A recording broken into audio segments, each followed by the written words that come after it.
We were talking about it the other day, how you played on some really good teams. What have you made of kind of the energy, the competitiveness of this group and learning those guys in this setting? I love it. I think it's super high level. We're building something that you could tell is building for the future and not, it's not just like, all right, how can we be good right now? Like, we're trying to build habits that are going to carry us through when things get hard. And I think that's what's important.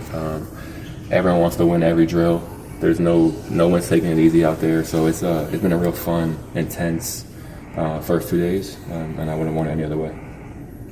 You talked on Monday about sort of the multi-guard lineups and prominence of that in Cleveland. Probably a lot of that here too with you and Scotty and Ja. Do you have a sense yet of sort of how, as a combo guard, your role might shift a little bit depending on which of those guys you're on the floor with? Yeah, I've always had this philosophy since I was 6 years old playing basketball. The game kind of tells you what to do. When you have the ball and there's a big man next to you, it's probably going to be a ball screen. When you're off the ball and someone's attacking, you are going to try to find space off the ball as a shooter. So, like, the game kind of tells you what to do, and it's not necessarily like, oh, I'm playing with him, I got to play this way. I'm playing with him, I got to play this way. No, the basketball kind of has a way of, telling you what to do, and you kind of just I don't want to say reactionary because you want to dictate also, but it's a game where you're reading the coverages you're getting. It's one thing to be told kind of what to expect on the court when they talk about, speed kills and playing fast. Now that you had a couple sessions on the court in camp, what's it looking like and how effective you think that might make this squad this year? I think it's exactly what it sounds like. We're trying to play as fast as possible.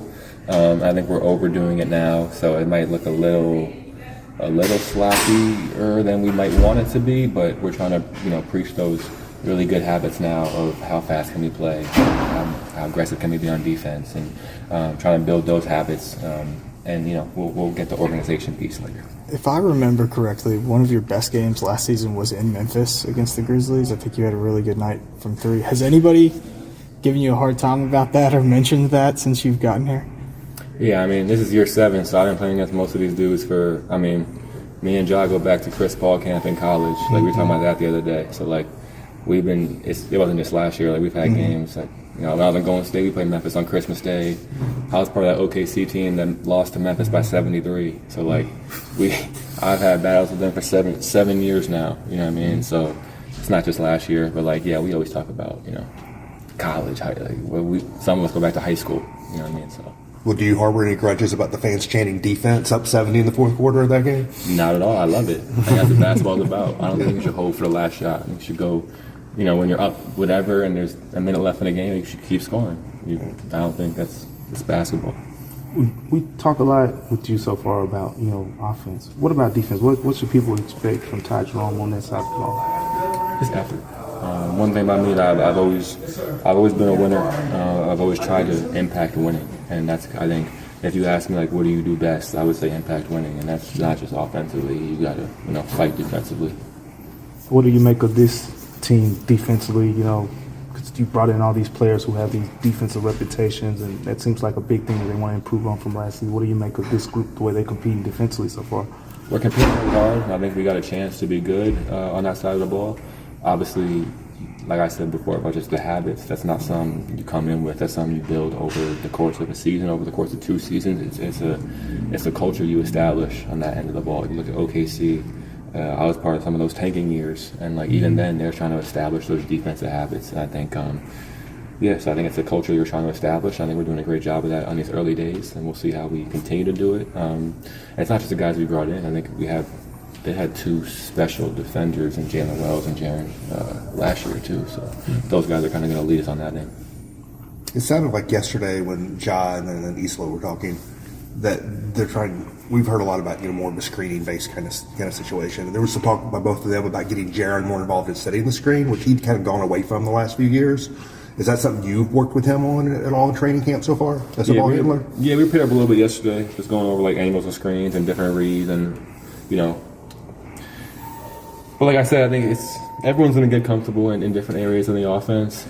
Basketball at the end of the day is going to come down to how is the defense playing us, how do we want to attack. Jaren's still going to get his ISOs, Jaren's still going to get the ball where he wants it. But it's I don't mean to keep going back to this, but it really is what basketball is. Like, if Jaren has a mismatch, we're going to him. If it's better for him to come to the screen, he's going to have to come to the screen. Nobody's kind of above that, you know what I mean? So for all the talk about system and style, there's sort of freedom to find that in the flow. Of course. Coach is implementing a system that he wants us to kind of play in. I always say he's implementing guidelines. You know, he wants us to play like this. He wants us to have this spacing. When you're on the court, you got to play basketball. And going back to defense, like, because we hear about your IQ a lot, we hear about you as a player. Defensively, seems like over the course of your career with your hands, you've had really good hands defensively. What is it in terms of, is that more of a natural thing? Is that something you're watching when you're going against players? What are you looking for in those situations?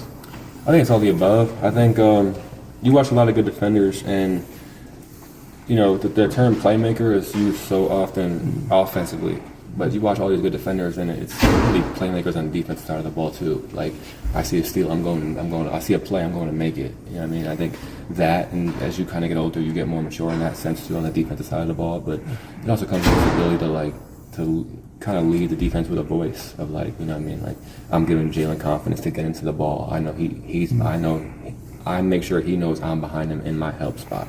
I'm making sure Jaren's talking to him. I'm making sure Zach's talking to him. Zach's at the rim. You know what I mean? So just trying to give energy is infectious. I think on defense, you know, that's really the main thing that you can give every night. All right. Thank you, Zach. Appreciate you. Thanks, guys.